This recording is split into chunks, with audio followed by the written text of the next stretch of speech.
বাংলাদেশের যত super super super super super hit ছবি হোক 3 কোটি টাকার মার্কেট, তার একটা পয়সা বেশি না। এখনকার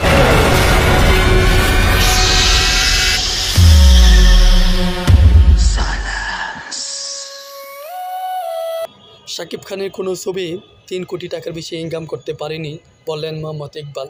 ইকবালের ভাষ্যমতে এখনকার নায়করা দেশের জন্য সিনেমা করে না, তারা শুধু তাদের পকেট ভারী করার জন্য সিনেমা করে।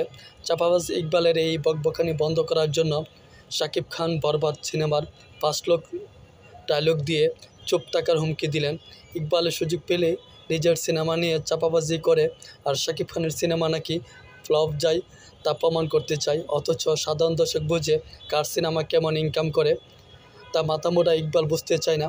শাকিব খান এই মাথামোটা ইকবালের বকবকানি বন্ধ করার জন্য বরবাদের 5 লোকের মাধ্যমে চুপ থাকার ইঙ্গিত দিলেন। শাকিব খান সুপারস্টার থেকে মেগাস্টার হয়েছেন, অথচ ইকবালের মতে নায়ক উজ্জ্বল ছাড়া নাকি কেউ মেগাস্টার না, সে মানতে নারাজ। একসময় শাকিব খানকে তো সুপারস্টারই মানতেন না ইকবাল, অথচ সিনেমার পরিচালক প্রযোজক থেকে শুরু করে বিভিন্ন টিভি চ্যানেল যেখানে ফ্লাও করে বলছে শাকিব খানই মেগাস্টার, আর সেখানে ইকবাল তার বিরোধিতা করছে। শাকিব খান তার কাজের মাধ্যমে ইকবালকে কঠিন জবাব দিয়ে যাচ্ছেন।